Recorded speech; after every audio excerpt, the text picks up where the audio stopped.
और इस वक्त की एक बड़ी खबर आपको बता दें, भारत न्याय यात्रा के बीच राहुल राम मंदिर पर बोले हैं और राहुल का कहना है कि ये जो कार्यक्रम है ये मोदी और आरएसएस का कार्यक्रम है और 22 जनवरी का जो कार्यक्रम है पूरी तरह से राजनीतिक कार्यक्रम है। 22 तारीख को एक चुनावी flavour, election flavour, political flavour दे दिया है। इसीलिए कांग्रेस प्रेसिडेंट ने इनकार किया वहां जाने का। जहां तक धर्म की बात है, हम सब धर्मों के साथ यह कहना चाहते हैं कि जो भी जाना चाहता है जा सकता है, कांग्रेस पार्टी से जा सकता है, but we cannot be party to a political function. It becomes very difficult for us when the Prime Minister of India and the RSS, our principal opponents, have captured a function and turned it into an election function. तो हमारे साथ देवेंद्र भी जुड़े हुए हैं। देवेंद्र, राहुल गांधी का आपने बयान सुना होगा, तो राहुल गांधी तो लगातार बस यही बयान दे रहे हैं कि जो ये पूरा कार्यक्रम है बीजेपी का, आरएसएस का, लेकिन तो खुद गुजरेंगे तो अयोध्या वाली जमीन से, यानी यूपी से गुजरेंगे न्याय यात्रा को लेकर, तब क्या कहेंगे? बिल्कुल अमित, इसमें कोई दो राय नहीं कि इस कार्यक्रम को आप देखें तो इसका सब कुछ संचालन एक तरह से आरएसएस और बीजेपी, आरएसएस से जुड़े हुए संगठन विश्व हिंदू परिषद वो कर रही है, इसमें कोई दो राय नहीं है। और इसमें इस लिहाज से बीजेपी के हिसाब से अगर देखें तो इसमें कुछ भी गलत इस लिहाज से नहीं है कि उसने तो बाकायदा अपने मैनिफेस्टो में से शामिल कर रखा था और बार बार इसी बात को लेकर विपक्षी नेता उस पर हमला भी करते थे। विपक्ष के कई दल जैसे जेडीयू जैसे दल ने जब गठबंधन बनाया तो एक शर्त रखी थी कि इस मुद्दे को आप किनारे कर दें। तो जिस पार्टी ने इतना कुछ झेला हो जिस मुद्दे को लेके, आज अगर उसकी सफलता की मंजिल दिख रही है तो कैसे उसमें वो अपना हिस्सा नहीं चाहेगी, राजनीतिक हिस्सा कैसे नहीं चाहेगी। मसला ये है कि भले ही ये कार्यक्रम विश्व हिंदू परिषद और बीजेपी संचालित कर रहे हो, लेकिन क्या देश ही नहीं बल्कि दुनिया के हिंदुओं की आस्था वहां से नहीं जुड़ी हुई है? क्या वो इस बात से खुश नहीं है कि एक बहुत शानदार और भव्य मंदिर इतने कम समय में तैयार हुआ, ऐसा मंदिर तैयार हुआ जो कि 1000 साल तक रहेगा? तो ये सारी चीज़ें निश्चित तौर पर राजनीतिक तौर पर सोचने वाली ज़्यादा है कांग्रेस पार्टी के लिए, राहुल गांधी के लिए, कि क्या आपको ऐसे बयान देने चाहिए और ऐसे बयान दे के आपका फ़ायदा हो रहा है या नुकसान। नैरेटिव को लेकर अमित, राहुल गांधी को हमेशा एक समस्या रहती है। जैसे पिछले दिनों में आपको एक दिलचस्प चीज़ बताऊं कि हमारे सोर्सेज ने बताया, और सोर्सेज कांग्रेस पार्टी के हैं अमित, कि इंडियन यूथ कांग्रेस की जो दिल्ली में बैठक हुई थी पिछले सप्ताह, उसमें राहुल गांधी ने जो संबोधन दिया था, उस संबोधन में सूत्रों का ये कहना है कि उन्होंने पहले पूछा कि आप ये बताएं कि हमास और इजराइल की लड़ाई में जीत किसकी होगी, और उसके बाद उन्होंने हमास के पक्ष में अपनी बातें कही और ये बताया कि जो रेजिस्टेंस रखता है जीत आखिर उसी की होती है। आप अंदाज़ा लगाएं कि अगर ये बात बाहर फैलती तो राजनीतिक तौर पर कितना नुकसानदायक हो सकता था, कि कैसे आप ऐसी बात कह सकते हैं कि एक वो संगठन जिसके ऊपर आतंकवादी गतिविधियों को चलाने का इतना बड़ा ठप्पा लगा हो, उसके पक्ष में आप इस तरह की बात कर रहे हैं। तो नैरेटिव को लेकर राहुल गांधी को हमेशा ही समस्या रहती है। शायद जनता का मूड वो अपने तरीके से भांपते हैं और वो जो तरीका है ग्राउंड पे वैसा होता नजर नहीं आता। राम मंदिर के मामले में भी वैसा ही केस दिख रहा है। चलिए, अब राहुल गांधी ये बयान दे रहे हैं तो क्या नैरेटिव कर रहे हैं समीर जी? देखिए, कांग्रेस की समस्या क्या है, कांग्रेस वैचारिक विरोधाभास से निकल नहीं पा रही है। राहुल गांधी के पिता राजीव गांधी 1989 के अंदर अयोध्या से चुनाव प्रचार शुरू करते हैं, राम राज्य की बात करते हैं, और फिर वही राजीव गांधी शाहबानो पकड़ के ऊपर सुप्रीम कोर्ट का आदेश पलट देते हैं। वही राजीव गांधी सैटेनिक वर्सेस सलमान रुश्दी किताब को बैन कर देते हैं। मुझे लग रहा है कि कांग्रेस के अंदर जो दुविधा शुरुआत से बनी हुई है कि क्या निर्णय और कब लेना है, वो समझ नहीं पा रहे। राम मंदिर का एक मौका आया था उनके पास कि इससे वो निकल जाते हैं। उनके ऊपर जो छवि लगी हुई है कि वो हिंदू विरोधी है, राम मंदिर के खिलाफ रहे, और निश्चित रूप से वो राम मंदिर के खिलाफ रहे हमेशा। एक मौका था उनको अपनी गलती सुधारने का। राम मंदिर के प्राण प्रतिष्ठा का जो कार्यक्रम मिला था उसमें सम्मिलित होने का मौका था सोनिया गांधी के पास, कांग्रेस अध्यक्ष के पास था, विपक्ष उनके नेता अधीर रंजन चौधरी के पास था। मुझे लग रहा है कांग्रेस ने स्पष्ट बना कर यह सीधा संकेत दे दिया है कि हम अब जो हमारा कोर वोटर है हमें उसकी चिंता करना है, और हमें राजनीति में देखना है कि हमें कौन लोग वोट करते हैं। हम अपने उस वोट को खो नहीं सकते, और वो वोट सुरक्षित रखने के लिए हम एक बड़े वर्ग का वोट खोने को भी तैयार है। क्योंकि कांग्रेस इस बात को जानती है कि वो राम मंदिर में चले जाए, सोनिया गांधी चले जाए या राहुल गांधी बाद में दर्शन करके आ जाए, राहुल गांधी तो पहले भी मंदिरों में दर्शन करते रहे, एक बड़ा वो हिंदुओं का जो वोट बैंक है वो उन्हें मिलने वाला नहीं है। और इसके बाद तो निश्चित रूप से भारतीय जनता पार्टी के साथ वह वोट बैंक जुड़ा रहेगा। कांग्रेस किसी भी स्थिति में अपने अल्पसंख्यक वोट बैंक को खोना नहीं चाहती, चाहे वो कर्नाटका के माध्यम से मिलने वाला हो या चाहे तेलंगाना के माध्यम से। उत्तर प्रदेश के अंदर उन्हें उम्मीद है कि मुसलमान उन्हें वोट करेंगे। बेसिकली कांग्रेस अब सीधे सीधे मुस्लिम वोट बैंक पर ध्यान दे रही है और इसलिए कांग्रेस ने इससे दूरी बनाने की कोशिश की है। मुझे लग रहा है कांग्रेस से समझने में असमर्थ रही कि यह गलती कर कर उन्होंने इतना बड़ा रिस्क ले लिया है, आने वाले चुनाव में उसका खामियाजा उन्हें लंबे समय तक भुगतना पड़ेगा और वहां से उन्हें वापसी करने की संभावना लगभग खत्म हो जाएगी। अब ये देखते हैं कि कांग्रेस न जाने को अपने चुनाव प्रचार अभियान में कैसे डिफेंड करती है और जनता मतदाताओं से किस रूप में लेती है, यह भी देखना बाकी रहेगा। लेकिन हर्ष जी, जो उनके जो नेता है यूपी में, वो तो जाकर सरयू में डुबकी लगा रहे हैं, दर्शन कर रहे हैं। नहीं, उसी को देखते हुए तो लगता है ना कि दुविधा में दोनों गई माया मिली न राम। अब मायावती जी भी समझौता नहीं कर रही है और राम मंदिर की प्राण प्रतिष्ठा से भी वो बाहर है। और सोचिए इस ठंडी में फोटो के चक्कर में 2-3 बार उन लोगों को डुबकी लगानी पड़ी। बड़ा ठंडा मौसम है, वैसे हम लोग तो प्रयाग के लोग हैं, गंगा नहाते रहते हैं। तो माघ का समय है तो 1 महीने कल्पवास होता है तो लोग 3 टाइम नहाते हैं, तो ये सब कोई बहुत वैसी बात। लेकिन ये हमारे जीवन व्यवहार का हिंदुओं का हिस्सा है। जब इस पर कोई टिप्पणी करता है तो जाने कितने लोगों को देश के दूर दराज सुदूर हिस्से में बैठे हुए, गांव में किसी जगह पर बैठे हुए व्यक्ति को चोट पहुंचती होगी। और जब राहुल गांधी कह रहे हैं कि ये संघ भाजपा का कार्यक्रम है, राजनीतिक बना दिया, अगर ये राजनीतिक नहीं होता तो आज वहां पर श्री राम लला विराजमान के भव्य मंदिर की ये जो तस्वीरें हम देख रहे हैं, जिसको देखकर हर हिंदू मन खुश है, हर किसी को लग रहा है कि बहुत अच्छा हो रहा है, वो आज नहीं होता। तो क्या राहुल गांधी कह रहे हैं कि ये नहीं होना चाहिए था? और राहुल गांधी तो वही हैं जिन्होंने 2007 में पश्चिमी उत्तर प्रदेश में बयान दिया था कि अगर गांधी परिवार का कोई होता तो बाबरी ढांचा नहीं गिरता, विवादित ढांचा नहीं गिरता। तो सवाल यहां ये है कि राहुल गांधी किस चीज को स्थापित करना चाहते हैं। और देखिए बड़ा स्पष्ट है, मैं तो मानता हूं कि जो होता है सब अच्छे के लिए होता है। जो राहुल गांधी कर रहे हैं, जिस तरह से वो बोल रहे हैं, जिस तरह से सोनिया जी, खरगे जी और अधीर रंजन चौधरी ने प्राण प्रतिष्ठा में सम्मिलित होने से इनकार कर दिया है, ये सीधे सीधे जो नेहरू जी वाला आइडिया ऑफ इंडिया था, जिसमें उन्होंने कहा था कि सोमनाथ मंदिर में कोई भी, खुद तो नहीं गए, डॉक्टर राजेंद्र प्रसाद जी को भी मना किया लेकिन वो गए। एक वो आइडिया ऑफ इंडिया था जिसमें हिंदू धर्म, राम, कृष्ण, शिव, उनके लिए कोई स्थान उस तरह से नहीं था।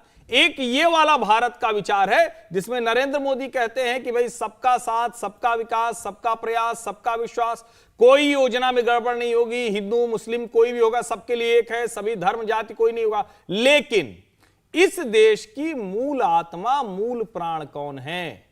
वो जो सांस्कृतिक विरासत राम से शुरू होती है, जो अवध में गोस्वामी तुलसीदास से लेकर मराठी में संत एकनाथ जी तक जाती है, जो देश के अलग अलग हिस्सों में राम के जरिए सबको जोड़ती है, वो रहेगी। और मुझे लगता है 2024 का चुनाव उसी नेहरू जी वाले आइडिया ऑफ इंडिया और भारत का मूल विचार, सांस्कृतिक पुनरुत्थान, राष्ट्रवाद, वो जो नरेंद्र मोदी आगे बढ़ा रहे हैं, उसके बीच में होने जा रहा है। और साथ ही मुझे लगता है कि इसका डर क्या कांग्रेस को हो रहा है कि जो राम मंदिर को लेके पूरा एक माहौल, या फिर कहते हैं उत्सव का जो माहौल है, कहीं वो डैमेज कर सकता है। और इसे डैमेज कंट्रोल को करने के लिए लगातार राहुल गांधी किस तरह के बयान आ रहे हैं। और अब बात करते हैं हरियाणा की, जहां पर बीजेपी क्लीन स्वीप की तैयारी कर रही है और आस्था वाया अयोध्या है, जिसका जिक्र मैं अभी कर रहा था। 22 जनवरी को अयोध्या में रामलला की प्राण प्रतिष्ठा होनी है और उससे पहले चंडीगढ़ स्थित हरियाणा मुख्यमंत्री आवास में एक भजन संध्या का कार्यक्रम रखा गया है। इस कार्यक्रम में भजन गायक कन्हैया मित्तल ने अपने भजनों से समा बांधा। इस दौरान मुख्यमंत्री मनोहर लाल खट्टर का भी भजन गायक अवतार लोगों को देखने को मिला। सीएम खट्टर और विश्व हिंदू परिषद की तरफ से 2000 श्रद्धालुओं को अयोध्या में श्री राम के दर्शन कराने की योजना बनाई जा रही है। राज्य की जनता 9 और 10 फरवरी को भगवान श्री राम के दर्शनों के लिए अयोध्या जा सकेगी। विश्व हिंदू परिषद की योजना राज्य के हर एक जिले में 75 लोगों को अयोध्या ले जाने की तैयारी है, जिसमें हर वर्ग के लोग शामिल किए जाएंगे। राम जन जन के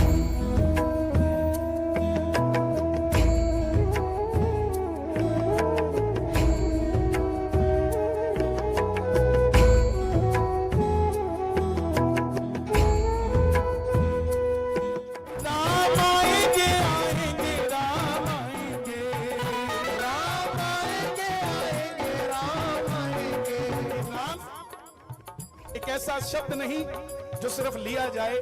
राम जन जन के राम है। सिर्फ अयोध्या का मंदिर नहीं बन रहा, मर्यादा भी वापस आ रही है। 500 साल बाद 5 साल के रामलला आ रहे हैं और जब ये बड़े होंगे तब भारत कैसा होगा। भगवान राम जी का वास कोई किसी एक स्थान पर, एक घर में, एक व्यक्ति के अंदर नहीं, बल्कि समस्त जनों में होता है। समस्त आयु वर्ग के लोग, समस्त समाज के अलग अलग वर्ग, इन सब में होता है। 22 जनवरी के दिन पूरा देश राममय हो जाए।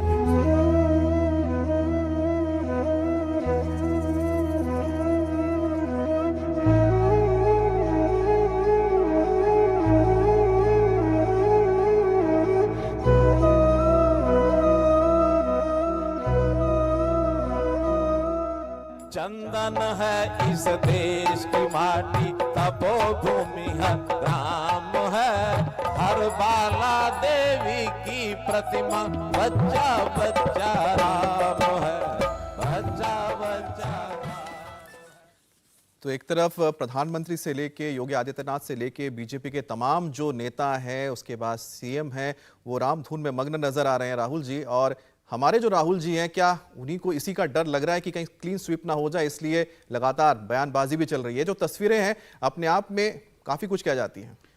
मैंने जैसे पहले कहा था कि मुझे लगता है कि जो लोग इसका विरोध कर रहे हैं, इंक्लूडिंग राहुल गांधी, वो मतलब करते रहे ज़्यादा अच्छा। इसी बहाने वो भगवान राम का नाम लेंगे, जो कि लेते नहीं है जनरली, तो लेंगे। तो मुझे लगता है कि नहीं लेंगे तो जिस तरह से एक लिस्ट मैंने देखी कि मिलिंद देओरा उनको छोड़ गए, हार्दिक पटेल छोड़ गए, अश्विनी कुमार छोड़ गए, सुनील जाखड़ छोड़ गए, ज्योतिरादित्य सिंधिया छोड़ गए, आरपीएन सिंह छोड़ गए, जितिन प्रसाद छोड़ गए, अल्पेश ठोकर छोड़ गए, अनिल एंटनी छोड़ गए। अब कहीं राम छोड़ गए तो जो उनका सोच है इस देश में सर्वोच्च पद पे आने की, वो कैसे पूरी होगी मुझे समझ नहीं आता। तो अच्छा है जितना राम का नाम इस वक्त लेने, वो बहुत अच्छा उनके लिए। हर्ष जी, राम का नाम जो है, ये बीजेपी जिस तरह से हम देख रहे हैं कि जो उनके मुख्यमंत्री हैं मंदिरों में जाके साफ सफाई कर रहे हैं, भजन का आयोजन किया जा रहा है, हरियाणा हो हर जगह पे, तो क्या सिर्फ ये ही इनका एक आप कह सकते हैं कि एजेंडे में रहेगा, या सिर्फ इस एजेंडे से क्या वो क्लीन स्वीप कर पाएंगे जिसका जिक्र हमने शुरुआत में की थी, या इसके साथ और भी चीजें हैं जो जिनको लेकर एक साथ बीजेपी चल रही है? वो पूरा का पूरा खाका क्या है इनका? देखिए, मुझे लगता है कि इसमें कतई भ्रम में नहीं पड़ना चाहिए कि भारतीय जनता पार्टी सिर्फ राम के नाम पर कोई चुनाव लड़ती है। अगर ऐसा होता, और ये स्पष्टता से लोगों के ध्यान में रहना चाहिए, उत्तर प्रदेश सहित 4 राज्यों की सरकार भाजपा की बर्खास्त हो गई, उत्तर प्रदेश में दोबारा चुनकर नहीं आए। वो 2017 में चुनकर आए, और उसको राजनाथ सिंह जी अपनी रैलियों में कहते थे कि 14 साल का वनवास पूरा हुआ है। उसके बावजूद भारतीय जनता पार्टी उस मुद्दे से जरा सा भी पीछे नहीं हटी। जब हम भारतीय जनता पार्टी की सरकारों की बात करते हैं तो उनके जो, जिसको हम कहते हैं ना कि एक अगर बात कहेंगे तो वो है डेवलपमेंट। नरेंद्र मोदी ने गुजरात मॉडल को पेश किया। गुजरात मॉडल मतलब डेवलपमेंट, गुजरात मॉडल मतलब सबका विकास, और उसी को उन्होंने नारे में कन्वर्ट कर दिया। अगर आप भारतीय जनता पार्टी की सरकारों में देखें तो उनके बीच में प्रतिस्पर्धा किस चीज की है?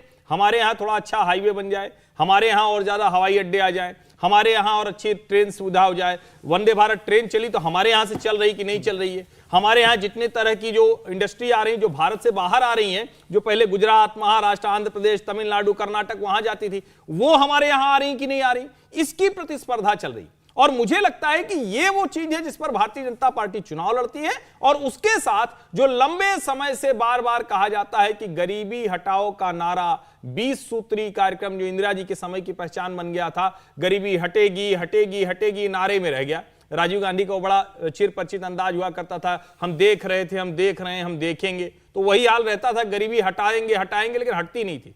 अब प्रधानमंत्री नरेंद्र मोदी के इन कार्यक्रमों की वजह से, जिसको हम बार बार कहते हैं कि जो सबसे किनारे खड़ा है, जिसको महात्मा गांधी कहते थे कतार में खड़ा आखिरी व्यक्ति, जिसको पंडित दीनदयाल उपाध्याय कहते थे एकात्म मानव दर्शन में जो सबसे आखिरी है, जिसको बाबा साहब भीमराव अंबेडकर कहते थे वंचित शोषित, उसको अपनी सरकारी योजनाओं के जरिए लेकर आ रहे हैं। तो डेवलपमेंट के साथ ही जो सरकारी स्कीम है, और उसके ऊपर इस देश की आत्मा, सांस्कृतिक पुनरुत्थान, ये है भारतीय जनता पार्टी का। और इसमें हम चुनाव को जब जोड़ते हैं तो चुनाव तो निश्चित तौर पर होगा, और आपको मंदिर बनेगा, सड़क होगी, आपको किसी को घर मिल रहा है, किसी को शौचालय मिल रहा है, तो वो उस पर वोट करेगा ही करेगा। ये कोई रहस्य वाली बात नहीं इसमें हम लोग। और जब कहते हैं कि राजनीति हो रही, तो मैं फिर से कहता हूं, राजनीति हर चीज में होनी ही चाहिए। हम लोकतंत्र में राजनीति के जरिए ही बदलाव करते हैं। हमारा एक मत पूरे देश की व्यवस्था को परिवर्तित कर देता है। उस व्यवस्था परिवर्तन के लिए हमें जरूरी है कि हम राजनीति होते हुए देखें, और अच्छी राजनीति होते हुए देखें। तो अच्छी राजनीति से जो हो रही है, जिसमें राम भी नजर आ रहे हैं, काम भी नजर आ रहा है, समीर जी, तो ये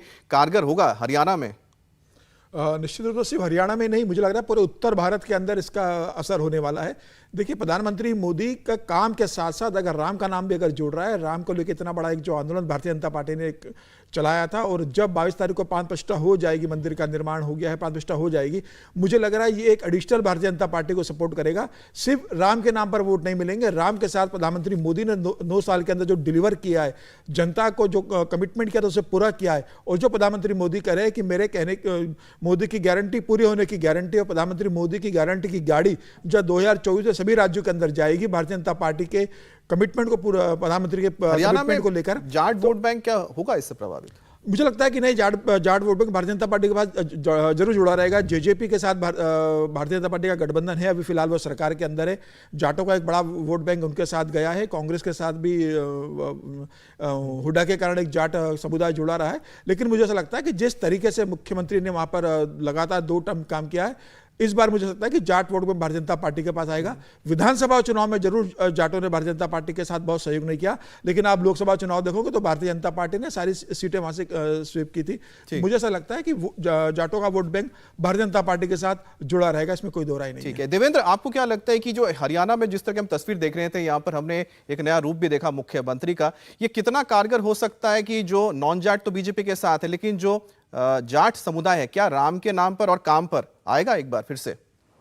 अभी की स्थिति में अगर अमित बात करें तो कम से कम 3 लोकसभा सीटें ऐसी हैं, जैसे भिवानी महेंद्रगढ़ की बात कर लें, सिरसा की बात कर लें या रोहतक की बात करें, ये वो ऐसी सीटें हैं जो बीजेपी के लिए डिफ़िकल्ट हैं बहुत ज़्यादा। और उस डिफ़िकल्टी की वजह यह है कि जाटों के अंदर अगर आप बात करें 2019 के लोकसभा चुनाव की तुलना से, तो अभी के माहौल में फ़र्क है। और भले ही विधानसभा चुनाव में जाट वोट नहीं करते थे, लेकिन 2019 के लोकसभा चुनाव में किया।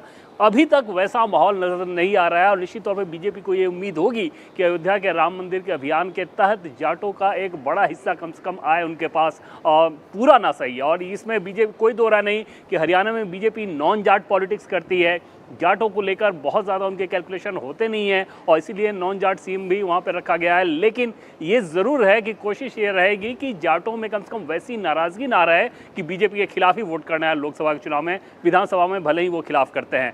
बहुत ज़्यादा संभावना इस बात की भी रहेगी कि अभी जो जेजेपी सहयोगी गठबंधन दल है, हो सकता है कि लोकसभा चुनाव के समय उसमें आपको कुछ फेरबदल भी दिखे, क्योंकि वैसा अगर होगा तो बीजेपी के लिहाज से इस रूप में फ़ायदेमंद होगा कि जाट कम से कम 2 जगह जाटों के पास ऑप्शन रहेगा, कांग्रेस के अलावा दूसरा जेजेपी। अभी ऐसा माना जाता है, और बीजेपी के रणनीतिकार भी इस बात को समझ रहे हैं कि जेजेपी के पास जाटों का जो वर्ग होना चाहिए वो नहीं है, और ऐसे में उनको एक लायबिलिटी भी के तौर पर भी देखा जा रहा है। अमित? बिल्कुल, लेकिन एक बात ये भी सच्चाई है कि जो जाट है वो हर बात पे जब भी मिलते हैं लोगों से तो राम राम करते हैं। हरियाणा में जाए तो राम राम कहते हैं, और वैसे भी जाट रेजिमेंट में कहते हैं, बोलते हैं जाट बलवान जय हनुमान। तो हनुमान और राम, क्या ये बीजेपी के लिए हरियाणा में कितना कारगर साबित होता है जाट समुदाय को साथ मिलाने के लिए? बहरहाल, कांग्रेस ने जगन मोहन रेड्डी की बहन वाईएस शर्मिला को आंध्र प्रदेश का नया पार्टी अध्यक्ष बना दिया है। कांग्रेस ने दोनों भाई बहनों को सियासी लड़ाई में आमने सामने खड़ा कर दिया। बहुत ही रोचक ये होने जा रहा है। ये तभी तय हो गया था जिस तरह से जो सियासी इस पूरे मामले में जब वाईएसआर की जो बहन थी वो जब कांग्रेस के दफ्तर आई थी, यहाँ पर जब उन्होंने पार्टी ज्वाइन की थी, उसके बाद माना जा रहा था कि उनको ये दिया जाएगा पद, ताकि जो आंध्र प्रदेश है वहाँ पर जब आमने सामने भाई बहन होंगे तो इसका फायदा हो सकता है कांग्रेस को मिले। क्योंकि तेलंगाना में जो अभी हाल ही में चुनाव हुए थे वहाँ पर कांग्रेस ने ज़बरदस्त तरीके से कमबैक किया है, और उनको उम्मीद है कि शायद उसका जो इम्पैक्ट है अब आंध्र प्रदेश में भी पड़े।